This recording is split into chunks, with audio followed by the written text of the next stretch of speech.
Klabin é um negócio que ela está de graça, na minha opinião, né?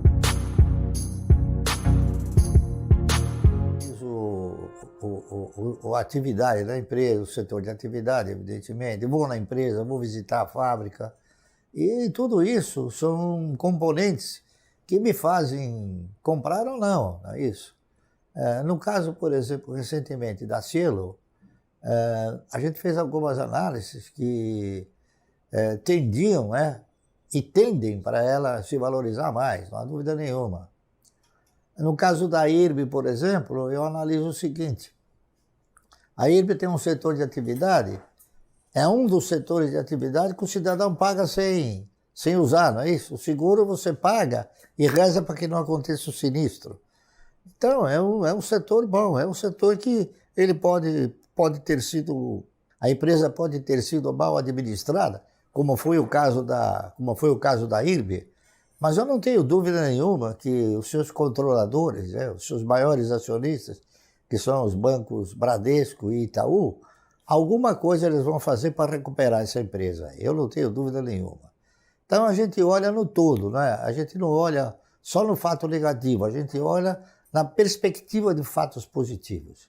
E eu acredito que a IRB possa vir a se recuperar e ainda gerar bons resultados e bons dividendos, como ela já pagou em muitas ocasiões. Agora, ela foi alvo de uma gestão fraudulenta, já consolidada, já amplamente divulgada, não é isso?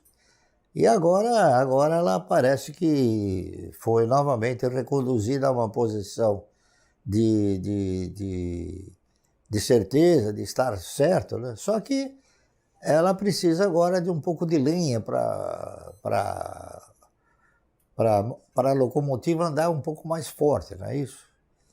Então, eu acho que vem aí uma capitalização que vai permitir com que ela tenha recursos e esses recursos possam dar origem à contratação de novos contratos de resseguro. Eu faço as minhas próprias análises, faço as minhas próprias avaliações e normalmente eu vou visitar a empresa, tá entendendo? Eu conheço praticamente todas as empresas que eu invisto, quase todas. Eu só não conheço algumas. Por exemplo, eu não conheço a Auren, né? Que agora eu comecei a comprar um pouco dessas ações. Mas eu conheci desde o início, quando se edificaram as primeiras usinas hidrelétricas aqui no país, que foi a Camargo Correia, certo? Então eu fui visitar inúmeras vezes e vi o que representa isso, né? É um negócio fantástico, é um negócio portentoso, diga-se de passagem. E hoje a Auren, ela tem a propriedade de uma delas, que é Porto Primavera, não é isso? E ela tem aí a proposta na sua estrutura de comercializar energia, enfim. Então é uma proposta, é um projeto que me agrada bastante, certo?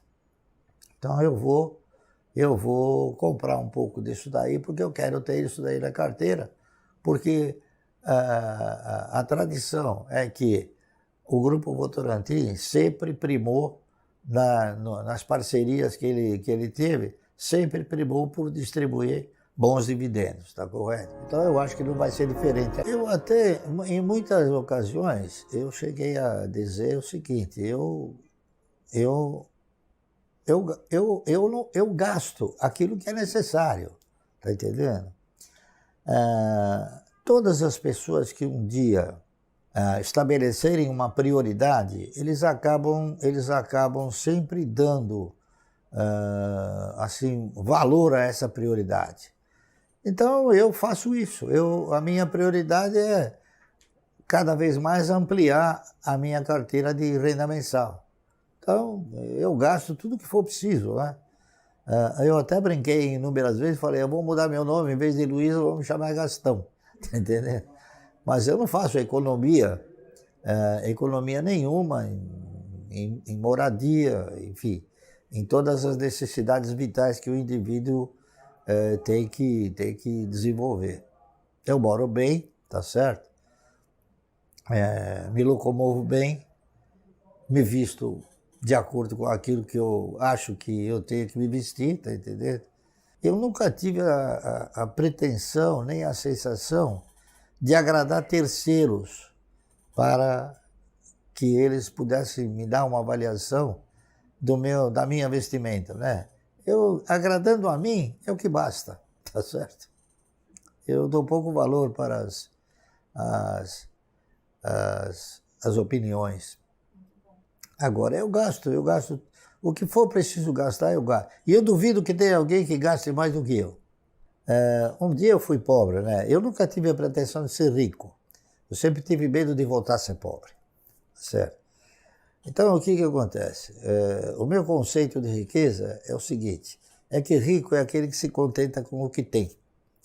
Eu sou pobre porque eu não me contento com o que eu tenho. Não porque eu interprete que o que eu tenho já não seja suficiente, mas é que eu acho que há a possibilidade de ganhar mais. Então, eu não quero parar no tempo, eu quero continuar evoluindo, tá certo? Então, e outra coisa, essa evolução vai fazendo com que as pessoas assumam um caráter mais positivo na sua carteira, nos seus ganhos, né? É isso aí. Chega num determinado momento que você não consegue gastar, mas nem um centésimo daquilo que você ganha, certo? Então as pessoas gostariam que eu tivesse 5, 6 Mercedes, entendeu? Eu tenho bons carros, ótimos carros, mas não precisa ser o mais caro, não precisa ser o de 300 mil dólares, tá entendendo? Pode ser o de 50, de 80 mil reais, que tá muito bom. O que importa é você analisar aquilo, você investir naquilo, comprar aquilo que efetivamente vai te traduzir num benefício. Eu não sou uma pessoa que compra bengalas, tá certo? Bengalas é o seguinte, eu não preciso chegar para uma pessoa e falar, olha, tá vendo, eu tenho isso, eu tenho aquilo, eu tenho outro. Ao contrário, as ações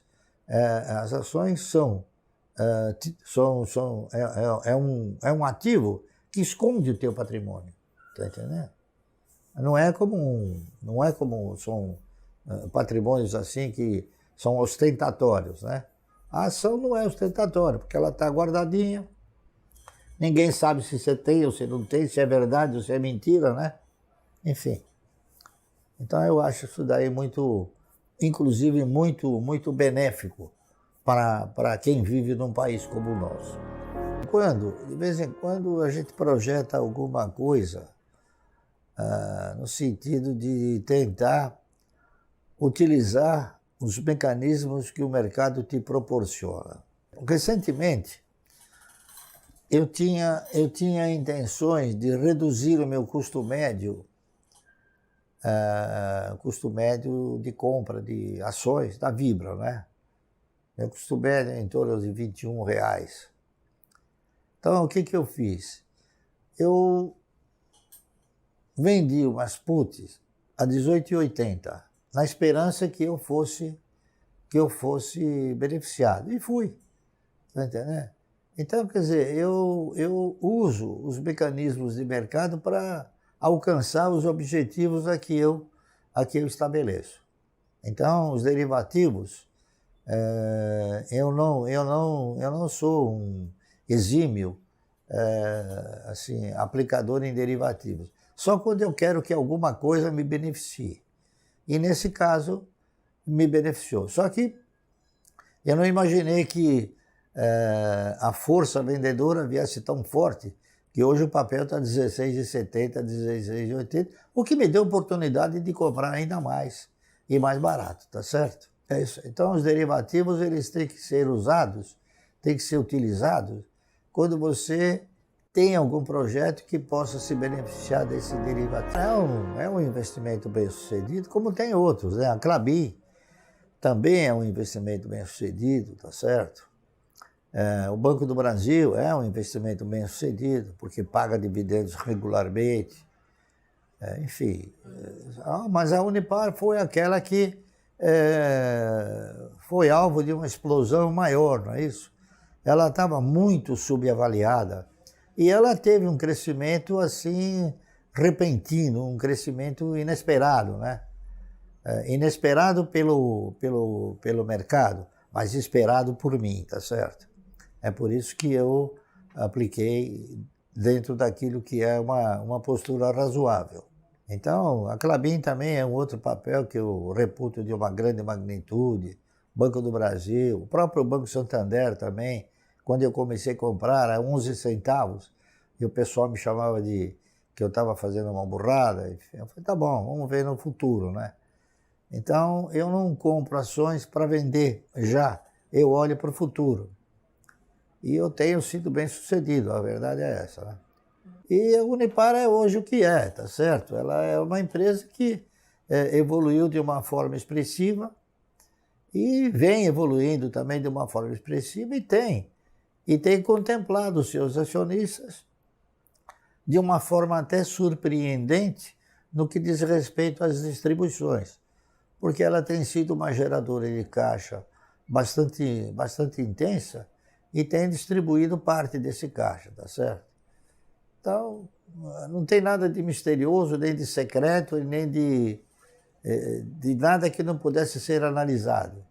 Eu analisei, interpretei que o controlador e o administrador tinham competência de levar adiante esse projeto, levou adiante, foi feliz, e é isso aí, e tá o que tá.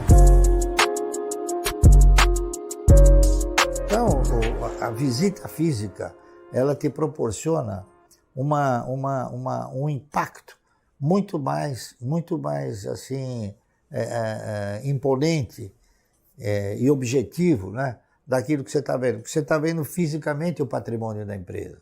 Eu visitei a Klabin também. Você também visitou a Klabin? E a Klabin é um negócio que ela está de graça, na minha opinião, né? Ela custa R$4 a ação preferencial. Está dado, na minha opinião, tá entendendo? É isso aí. Tem muitas coisas que às vezes a gente não pode fazer, por exemplo, em virtude de postura, assim, de posição na empresa, às vezes a gente fica impedido de comprar, não é isso? Então hoje mesmo eu estou impedido de comprar. Se eu não tivesse impedido, eu estaria comprando um pouco mais de Klabin, porque ela caiu e está numa... Agora que ela tem o projeto Puma número 2, é fantástico, né? E todos podem visitar o projeto Puma número 2 pela internet. Está à disposição de todos. Só que ninguém se interessa por isso, né? E isso é um indicador muito poderoso para que as pessoas possam tomar deliberações importantes como essa de você alocar as ações da empresa na sua carteira.